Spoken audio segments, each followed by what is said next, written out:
All right, today we're going to be looking at how to hook up a bidet sprayer into your existing toilet. I ordered this about 2 months ago, but because of Corona and there's a backlog on all the deliveries, it took a long time. All right, so first in the box, got our hose, plumber's tape and some screws, a little instruction sheet, and then here's the sprayer, handle for the sprayer so you can hang it up, and then this is the main piece that connects everything together. So your existing toilet, there's already a water line, coming in to feed into the tank. And so what you end up doing is you turn off the water, disconnect that hose and hook it back up onto here, and then this one feeds back up to your tank. Next, you're going to have this, new hose hooked up. So it's essentially spliced in, and the other end of the hose hooks into your sprayer, and then now you can keep your anal clean. And that's pretty much it. If you desire, you can set this up, say, on your tank. So this would just hang off the edge of your tank, and then you've got it always, ready. There's also some screws, so if you wanted to mount it to the wall, that's an option as well. So there we go with that. Then let's take a look at some other bits. So these are some of the tools that you might use for this. So here's another example of the plumber's tape that I have. And the way that this works is you just take a strip of it, and you cut it with the scissors and wrap it around the thread. So that way when you're attaching this stuff, it helps to seal, it makes a better seal. And part of that is you want to use your channel locks. So these are channel locks, a couple different sizes. And that just helps you get a good grip on these things. And also tend to want to use like a washcloth when I'm grabbing it, so that way you're not marring the chrome, because you have this nice chrome finish and you don't want to break that, so you use the, like so. All right, and then also a brush so you can clean off the old threads, get whatever leftover tape was there from before, and get rid of that. All right, that's it. Now it's time to get dirty, well, wet and then dirty. And then. All right, so today we're going to be installing the bidet, which we have here. Kind of an overview of the process. We've got the main water valve for the toilet, so we'll be turning that off.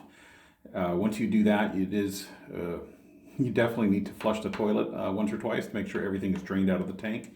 Otherwise, you'll have a flood of water here on the floor, which you will be lying in once you disconnect that.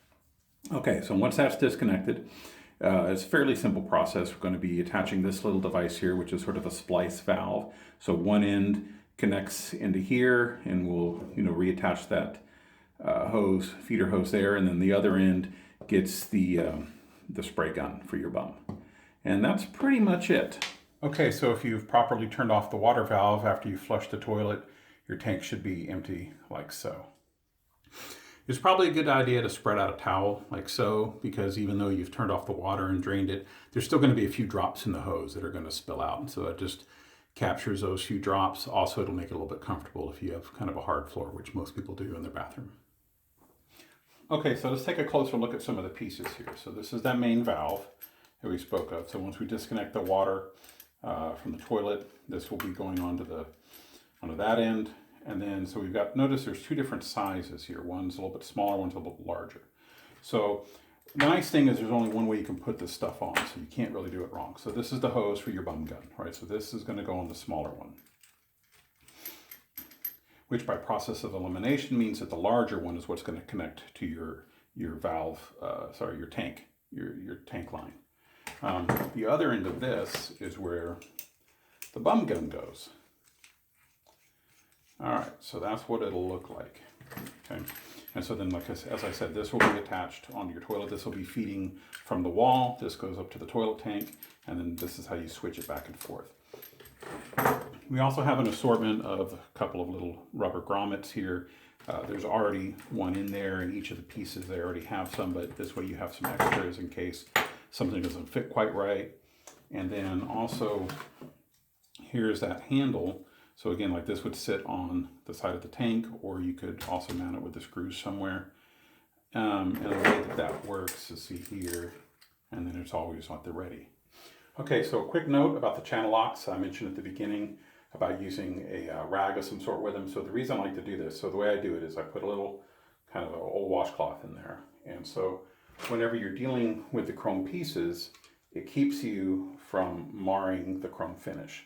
So just a little bit of protection, because otherwise you're putting the teeth directly on the chrome piece. Okay, so little tip is the way I like to do it. And I went ahead and grabbed a little cup here in case there's a few drops of water or anything at the bottom. We'll see if the floodgate's open.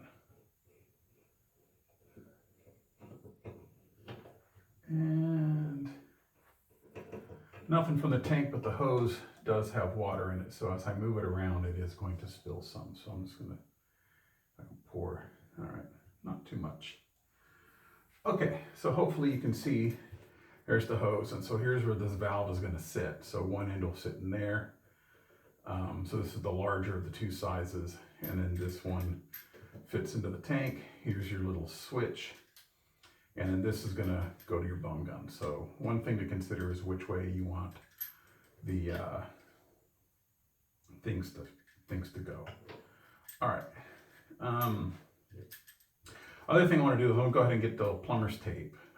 So I'm gonna wrap these threads in plumber tape and wrap these threads in plumber tape. Okay. So we'll come back. Okay. So here's the idea with the plumber's tape.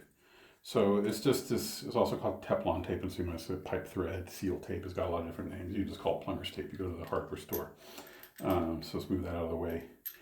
So you're just going to wrap your threads with it. So you just go like so. Whoops.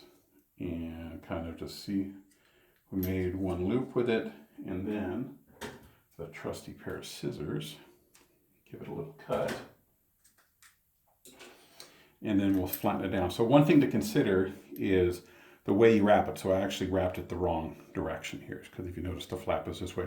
But when you screw something on, remember righty-tighty, lefty-loosey. So this would come loose as I tighten something down. So I actually wanted the tape to go the other way. So I'm going to do a whole new round of it. Okay, so it would look this way, because as you tighten it, it clamps down. But I'm going to throw this one away, because I don't want to use crappy one. So let's just do it again. Okay. So let's see. So I want to make sure it feeds the right direction. All right, so if we do this, there we go. And see, so I'm kind of like helping to feed that in with my thumb as well, get it in there good. And just as long as you overlap, it doesn't have to be a lot. Okay, so we overlap there. Okay, so I'm just going to snip it.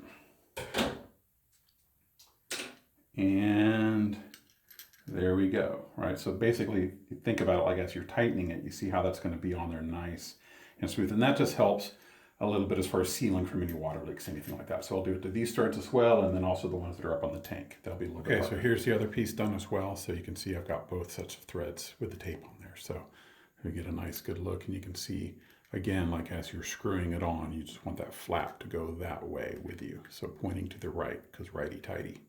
Okay?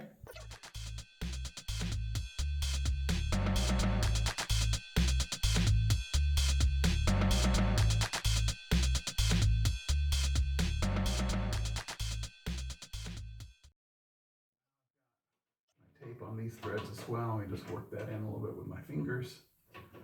All right, and then, okay, it looks like our city inspector has shown up to see how we're doing on the job. Cayman, how does it look? All right. Okay, to kind of help me figure out which way to orientate this, so there's a few options. You know, this hook's on here, and which way do you want the little lever to face? This way, to the front, the back, whatever. Okay, so you want it to be where you can reach it from the toilet. So I would figure either to the front or possibly to that side. If it's that way, harder to reach. That way, harder to reach. We also got to contend with how will this kind of flow. So I just sort of put this here loosely to get an idea. And so we'll just kind of see how this looks, how much flexibility we have. What's the tendencies? Okay, so if this was on there, oh, okay, so actually that's pretty flexible. So I think like that to the front, or we could even have it angled a little bit, it looks like. Yeah, kind of like at a 45-degree angle, that might be.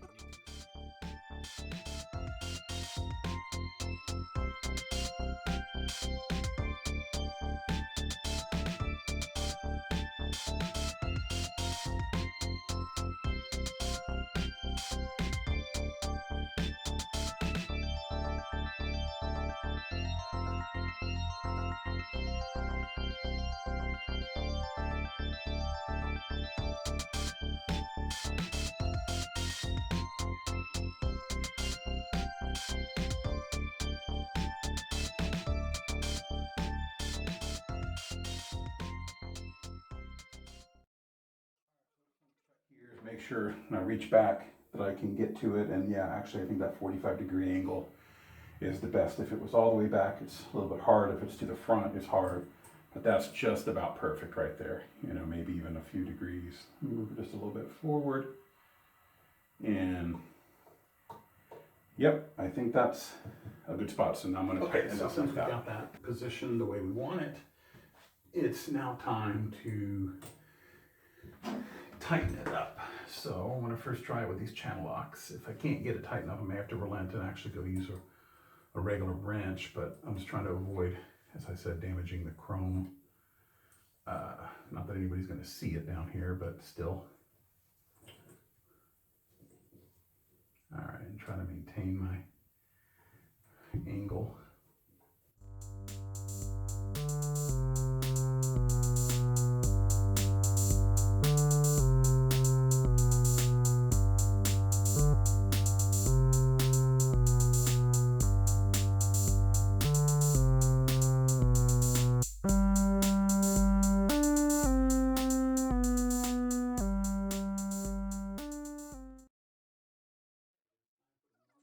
Truth.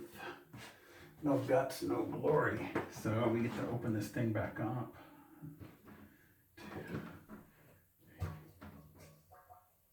There's water starting to flow. More water flowing. Look for leaks. Nothing so far. That's always a good sign. Open that up more.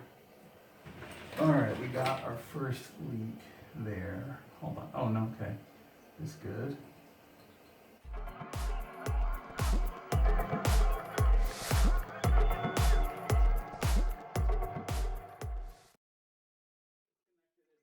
Reconnected it and everything, and well, I don't want to jinx it, but it might be good. I think what's happening is, so this hose with that little valve in there, now it has to curve into a shorter space. So it's putting a little bit of pressure on the connection. So it's possible that we may need to get a new hose here. This is the original hose that was hooked up from the wall to the toilet. And so if you can see, there's this curve now more pronounced as this valve kind of pushed it down. So it's putting pressure right here. That was the critical point. So I basically undid this connection, kind of checked it all out, wiggled it around, got it in there good, and then tightened it back up. So it seems to be holding. The true test is, all right, and there we go, look at that.